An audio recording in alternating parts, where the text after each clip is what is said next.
is just fantastic.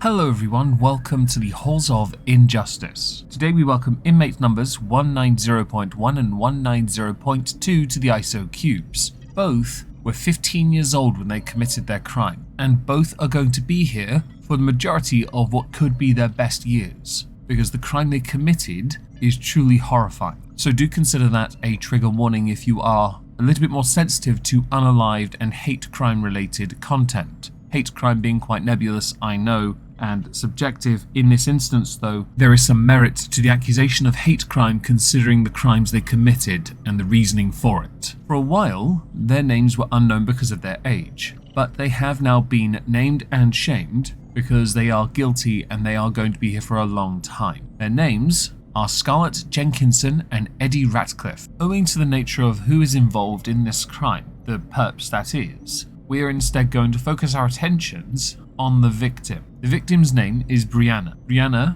was 16 years old at the time of the crime being committed against her. Brianna was a 16-year-old transgender girl, year 11 pupil at Birchwood Community High School. According to some of her friends, she would help younger trans girls safely and legally access HRT. They also indicated that she was bullied because of her being trans, which included happening at the school, a part of which was repeatedly gang beaten. The head teacher had said that they'd spoken to Brianna's mum, who confirmed that Brianna was not bullied at Birchwood and always felt supported by the school, and she gave permission for that to be shared. In addition to being a student, she ran a TikTok account. On that, she was known for simply miming, dancing to popular songs. The final video she posted said that she'd been excluded from school. After the crime committed against her, the TikTok account was deleted. I did manage to find some of the TikToks in question, uploaded to YouTube. I'll play a clip now.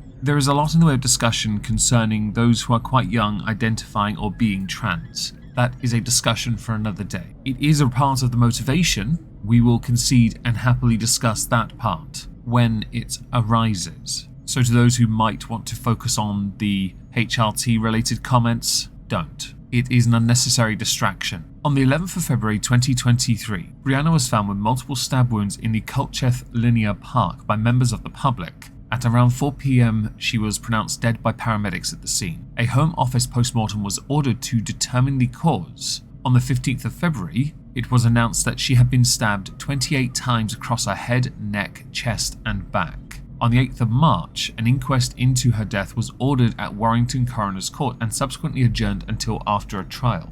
On the 15th of February, a candlelit vigil was held for her in Woking, Surrey. Flowers, candles, cards and signs in George Square, Glasgow on the 16th of February for a vigil for Brianna as well. It can be safely said that this crime shook a lot of people. A TikTok memorial account and a GoFundMe were set up to support the family. It raised £70,000 in 3 days and amassed over 36,000 followers on TikTok. The fundraising page eventually managed to raise £100,000. This then was spent on her funeral, refurbishing her room, and purchase of cremation jewellery for the family's remembrance. Some of the donations were designated for a UK children's mental health charity. Because some people are dickheads, on the 13th of February, a no-fly zone had been instituted over the site of the killing in response to flights by drones. Despite this though, people continued to fly their drones over the site, which naturally led to a considerable amount of condemnation. An LGBTQ-themed radio station called Ghey had linked up with other LGBTQ stations in the United Kingdom to broadcast a minute's silence at 11 AM on the 17th of February. This silence was preceded by a feature introduced by transgender presenter Stephanie Hurst, in which she would reflect on the discrimination and violence often experienced by trans people, as well as paying tribute to Brianna. For the next part, we're going to insert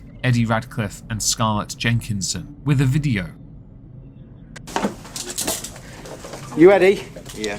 Eddie, you're locked up suspicion of murder, alright? You didn't have to say anything, but you may harm you eventually don't mention when questioned, so you later line in court, and if you do say evidence, do you understand? Yeah, well, let's just unlock these. I can explain it. No, listen. Right, listen. Do it all on interview, alright? Yeah. You're going to take it to the wrong corner, you'll be interviewed about it, they'll ask you questions, alright? Yeah. Scarlett, this is what I've got to say. Yeah.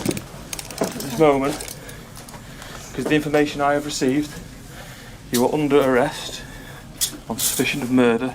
On the 12th of February 2023, they were arrested simultaneously at their homes by Cheshire Police. The police described the killing as a targeted attack. Cheshire Police's head of crime, Mike Evans, initially said at this time there is no evidence to suggest that the circumstances surrounding the death are hate-related. 2 days later, the police said they were investigating all lines of inquiry, including whether the attack had been a hate crime. On the 15th of February, they were officially charged with murder, refused bail, and placed in youth detention. On the 16th of February, they appeared via video link in a brief hearing at Liverpool Crown Court. At the hearing, David Aubrey, judge, remanded them in youth detention accommodation until a pre-trial preparation hearing on the 2nd of May 2023 in which they were to enter their pleas. The accused at this point were not required to enter a plea, so they were remanded until a further hearing on the 11th of May. In the pre-trial hearing, which happened on the 20th of July 2023, and on the 4th of October, both had entered pleas of not guilty. While they were in custody, they were naturally assessed. Scarlett Jenkinson was found to have traits of autism and ADHD. Eddie Ratcliffe was diagnosed after the arrest as autistic and having a form of selective mutism, which resulted in him not being able to speak to anyone except for his mother. To accommodate for this, the court provided the option of typing onto a computer for him so that he could communicate during the trial when the trial happened. They were also given the option of participating via video link rather than in person. Owing to their age and mental health problems, these accommodations have to be made because they are children. They were children when they committed the crime, and they were still children when they attended their trials. What we're going to do now is talk about how the prosecution addressed this crime, and how the defense tried to downplay the crime before we get to the verdict itself. The prosecution was led by Deanna Heer, KC, and Cheryl Mottram acting as a junior. The case opened in the afternoon of the 27th of November 2023 and concluded on the 8th of December 2023. What the prosecution did was present text messages that the defendants had previously tried to poison Brianna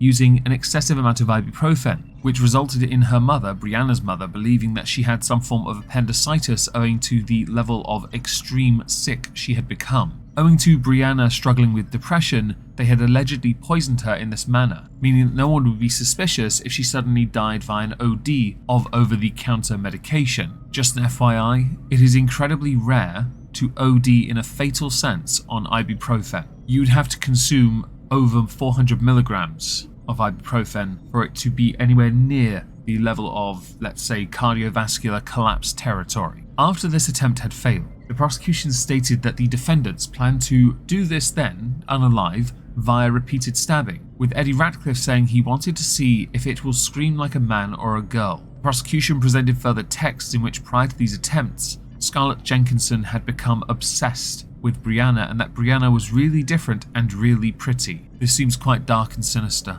and also incredibly naive. Whereas the prosecution focused on both, the defense was done separately. Richard Pratt led the defense for Scarlett Jenkinson, with Scarlett Holt acting as junior. Richard Littler led the defense case for Eddie Ratcliffe, with Stephen Swift acting as a junior. Each defendant placed the actual blame for the unaliving upon each other, arguing that they themselves were only accessories to the act. As you can see here, the mentality of children in full effect. The defense for Eddie Ratcliffe had said that Scarlett Jenkinson had told him to bring his hunting knife to the park, and that she had a plan to stab Brianna. Eddie Ratcliffe further stated that he didn't take Scarlett Jenkinson's plan seriously because she had a history of always talking about the act of murder and nothing happens. This allegedly ended with Scarlett Jenkinson stabbing Brianna to death, which he saw. He denied holding any animosity towards Brianna regardless of her transgender identity. Eddie Ratcliffe's defense accused Scarlett Jenkinson of manipulating him due to his autism.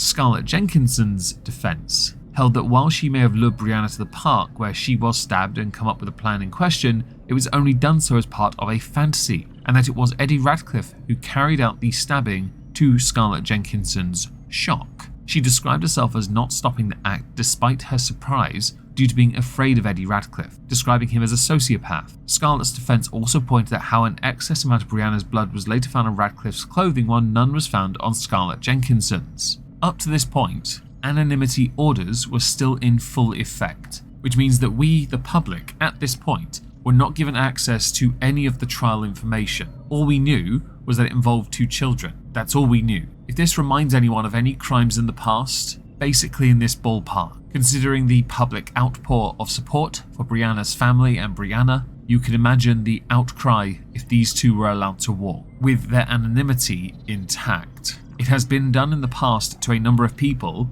and it has ended rather badly for a few of them, and it has led to much anger from the public who believe that anonymity orders should not be given to anyone who commits crimes like this, regardless of age. John Venables is a great example. So on to the verdict. Inmates numbers 190.1 and 190.2. After 3 weeks, concluding on the 20th of December 2023, both were found guilty of the murder of Brianna. The jury deliberated for 4 hours and 40 minutes, with the judge indicating that both would be receiving a life sentence. On the 21st of December 2023, Mrs. Justice Yip ruled that the anonymity orders that protected the identities of these 2 convicted murderers would be lifted and that they would be named during the sentencing hearing, which was scheduled to take place on the 2nd of February 2024 at Manchester Crown Court. On that day, both were named, and the judge determined that there was a strong public interest in the full and unrestricted reporting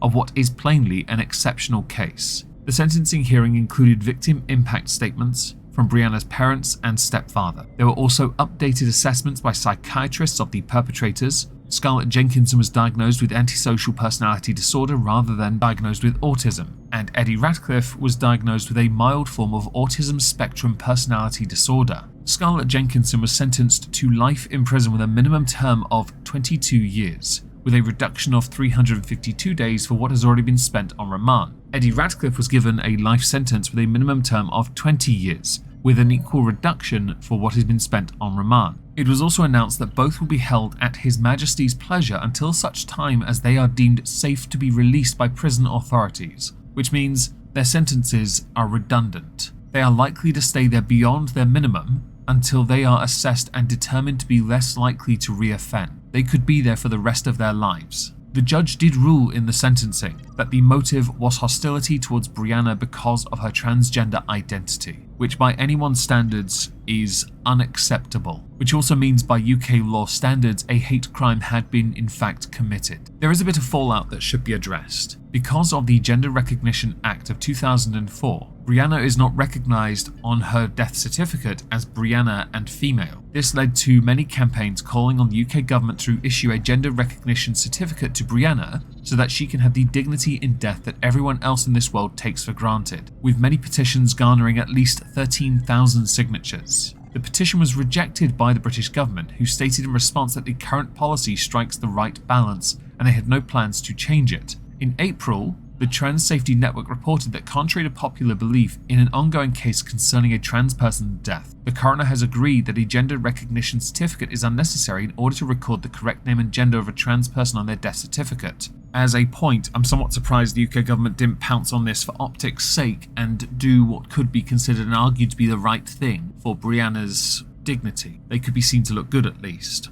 But that is a distraction. In the case of Scarlett Jenkinson and Eddie Ratcliffe, Scarlett got the more severe sentence, which leads me to believe that Scarlett is the one that actually committed the fatal attack itself, although it is equally likely based on the number of stabs that both were participants. I hope you both spend the rest of your lives in prison, and I hope your lives are long and miserable. It is nothing more than you deserve.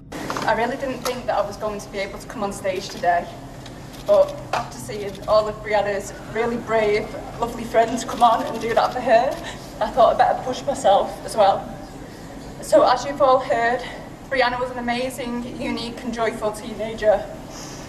I will be forever thankful that I was lucky enough to spend 16 years with her. She taught me so much and gave me so much happiness and love.